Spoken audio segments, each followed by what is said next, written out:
পেয়ারাগুলো ভালোই খেতে। ও তার মধ্যে আবার চলে আসছো। আমি যাই হোক একটু পেয়ারা খাচ্ছিলাম।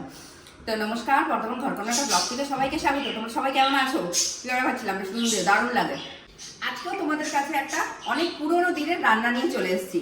কালকে যেমন দেখিয়েছিলাম ইলিশ মাছের মাথা দিয়ে কচু শাক, আজকে দেখাবো চিংড়ি মাছ দিয়ে মোচার ঘন্ট। এছাড়া আমার চ্যানেলে তো তোমরা দেখেছো আছে ছোলার ডাল দিয়ে মোচার ঘন্ট নিরামিষ, আজকে চিংড়ি মাছ দিয়ে দেখাবো। তো চলো উপকরণের সাথে পরিচয় করে দিই, চলে আসো। তো চলো উপকরণের সাথে পরিচয় করে দিই। এখানে আমি মোচা কেটে একটু হলুদ নুন জলে ভিজিয়ে রেখেছি। আর মোচাটা কিন্তু এরকমই, এটা কিন্তু বিছে কলার মোচা, এটা কিন্তু কাঁচকলার মোচা নয়, তাই জন্য মোচাটা কিন্তু এরকম একটু বড় বড় হয়েছে কাটা। আর তার সাথে লাগছে ডুমো করে কাটা আলু, চিংড়ি মাছ, আর এখানে লাগছে পেঁয়াজ কুচি, টমেটো কুচি, হলুদ, নুন, আর এখানে রয়েছে আদা, কাঁচা লঙ্কা, আর এটা গরম মশলা গুঁড়ো। আর এখানে রয়েছে দেখো কি কি মশলাটা, এই মশলাটা দেখে নাও একবার ভালো করে। এখানে রয়েছে শুকনো লঙ্কা দুটো, অল্প ধনে আর অল্প জিরে এখানে নিয়েছি। এই মশলাটা আমি এর সাথে আদা আর কাঁচা লঙ্কাটা দিয়ে একটু বেটে নেব। আর অতি অবশ্যই লাগছে ঘি। এটা কিন্তু ঘিটা সাদা রঙের, কারণ আমি এটা বাড়িতে বানিয়েছি। যে বাড়িতে বানানো যে ঘিটা হয় সেটা কিন্তু এরকম সাদাই হয়। তো চলো রান্নাটা শুরু করা যাক। প্রথমে এই মোচাটা আমি ভালো করে সেদ্ধ করে নেব। আর হ্যাঁ, এতটা মোচা দেখতে পাচ্ছ, এতটা আজকে রান্না করব না, এটা সেদ্ধ করে নিচ্ছি। এটা আজকে আমি চিংড়ি মাছ দিয়ে মোচার ঘন্ট করব। আর আরেকটা রেসিপিও আছে মোচার, তার জন্য এটা আমি সেদ্ধ করে রেখে দেবো। তো প্রথমে আমি মোচাটা ভালো করে সেদ্ধ করে নিচ্ছি। মোচাটা সেদ্ধ বসিয়ে দিচ্ছি, তার জন্য আমি এখানে নুন দিয়ে দিচ্ছি আর একটু হলুদ গুঁড়ো। এবার আমি মোচাটা সেদ্ধ করে নেব। মোচাটা সেদ্ধ তো বসিয়ে দিয়েছি, তোমরা দেখতেই পাচ্ছ। আর এখানে আমি মশলাটা করে নেব। এখানে আদা, কাঁচা লঙ্কা, জিরে, ধনে, শুকনো লঙ্কা, এটা আমি বেটে নেব খুব ভালো করে। মোচাটা সেদ্ধ হতে হতে আমি এদিকে তো মশলাটা করে নিলাম, সেটাও দেখিয়ে দিলাম। আর একটু তেল গরমও বসে দিই। এবার আমি প্রথমে বেশ খানিকটা পেঁয়াজ ভেজে নেব। পেঁয়াজটা এখানে মোটামুটি ভাজা হয়ে গেছে। এবার আমি কেটে রাখা আলুটা দিয়ে দিচ্ছি এখানে। আলু আগে থেকে ভাজার কোনো দরকার নেই, পেঁয়াজের সাথেই ভাজা হয়ে যাবে।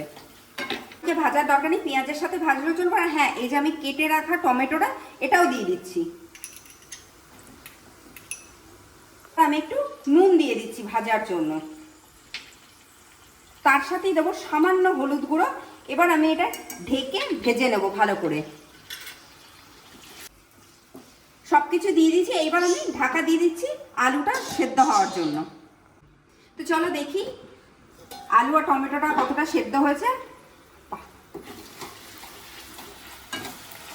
খুব সুন্দরভাবে নরম হয়ে গেছে, দেখো টমেটোটা, আলুগুলো নরম হয়ে গেছে। এবার আমি এই সময়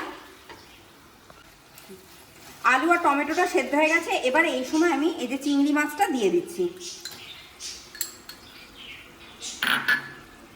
চিংড়ি মাছটা ভালোভাবে ভাজা হয়ে গেছে। এই সময় আমি ওখানে যে মশলাটা পেস্ট করে রেখেছিলাম, জিরে, ধনে, শুকনো লঙ্কা, আদা, সেটা দিয়ে দিচ্ছি এখানে। দেখো মশলাটা খুব ভালোভাবে কষা হয়ে গেছে। এই সময় আমি মোচাটা দিয়ে দিচ্ছি। হ্যাঁ, একটা কথা, এই মোচাটা দিয়ে কিন্তু জল দেওয়া যাবে না। এই মোচাটায় দিয়ে খুব ভালোভাবে গ্যাস কমিয়ে আস্তে আস্তে কষাতে হবে। মোচা যত কষাবে তত কিন্তু স্বাদ হবে।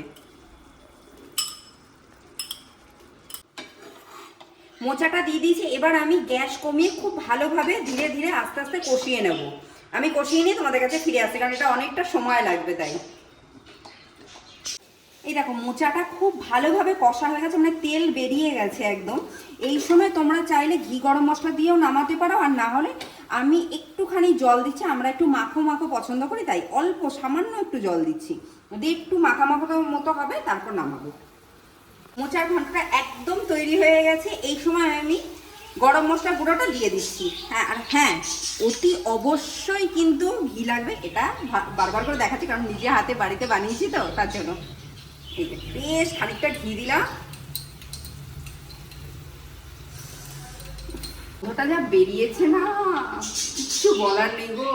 ঘিটা দেওয়ার পরই গন্ধটা দারুণ বেরিয়েছে। তো যাই হোক, আমি পরিবেশন করে তাড়াতাড়ি করে ফিরে আসছি।